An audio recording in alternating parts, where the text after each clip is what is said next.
जय श्री राम। श्री राम चैनल के दर्शकों को मेरा बार बार नमन। मेरे मित्रों, मैं आशा कर रहा हूं कि आप लोग हमारे साथ बने हुए हमारी वाणी को सुन रहे हैं, हमें लाइक कर रहे हैं, सब्सक्राइब कर रहे हैं और हमारी वाणी को जन जन तक पहुंचा रहे हैं। मेरे मित्रों, क्षमा कीजिएगा, 2 दिन मैं आप लोगों के संपर्क पे नहीं रहा। आज उस गाथा को मैं जोड़ रहा हूं।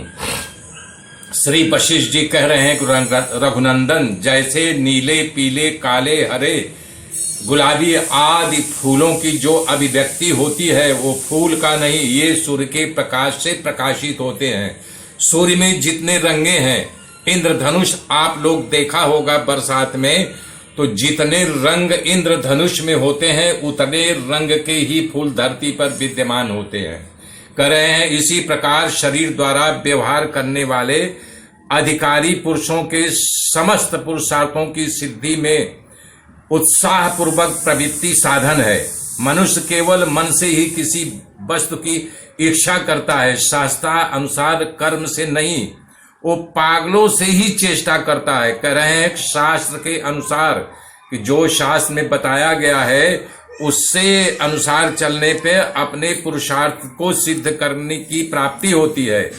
जो मनुष्य जैसे प्रयत्न करता है उसी प्रकार उसको फल मिलता है। और ये कहता है कि मुझे तो ये नहीं मिला, हमने ये कर्म किया, वो गलत बात है। वो पूरे कर्म को किया ही नहीं।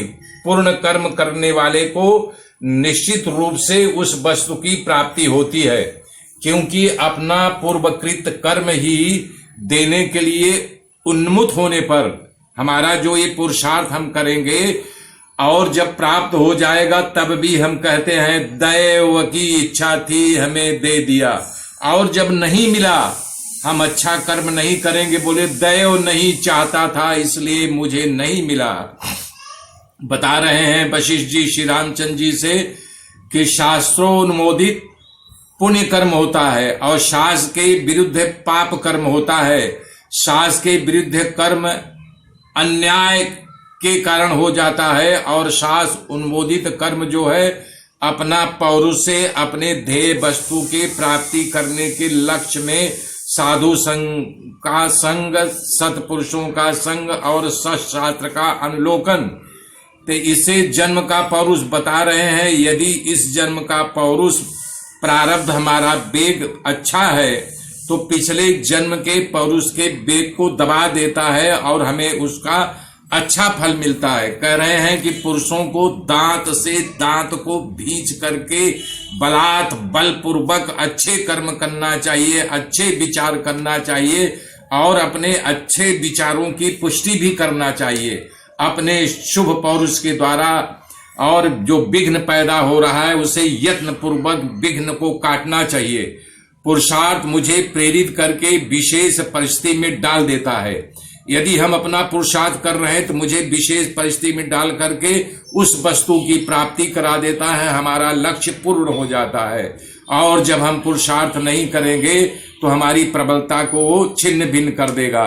तब आपको प्रयत्न पूर्वक उत्तम पुरुषार्थ के सचेत रहना चाहिए जब तक कि पूर्व जन्म का अशुभ पौरुष स्वयं पूर्णतः शांत न हो जाए। प्रारब्ध को काटना चाहिए। कह रहे हैं कि अशुभ कर्म काटने से कटता है और नष्ट भी हो जाता है तब तक जब तक कि हमारा इस जन्म का पुरुषार्थ जो है प्रबल हो जाए, अधिक बलवान हो जाए।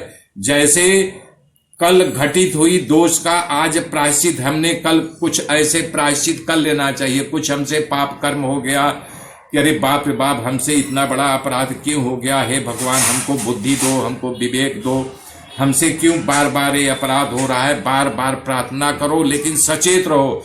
ऐसा नहीं कि तुमने पाप कर लिया तो भगवान से क्षमा मांग लोगे, क्षमा हो गया फिर पाप करो, तो ऐसे लोगों को और पाप कर्म में जाना पड़ता है। पाप कर्म का प्रायश्चित मतलब जो हमारे अनजाने में हो गया तो भगवान उसको निश्चित क्षमा कर देते हैं, उसे बोध देते हैं, ज्ञान देते हैं। इसका मतलब ही नहीं कि रोज उठो चलो हम तो भगवान से क्षमा मांग लिए, हम कल और पाप करेंगे और हम किसी को धोखा देंगे और हम कुछ झूठ को सत्य, सत्य को झूठ बताएंगे। ऐसे लोगों को न मुक्ति मिलती है न ज्ञान मिलता है। मेरे मित्रों, अब आगे कल गाथा जोड़ेंगे, देखते रहिए, हमारे साथ बने रहिए। तब तक के लिए जय श्री राम, जय श्री राम, जय श्री राम।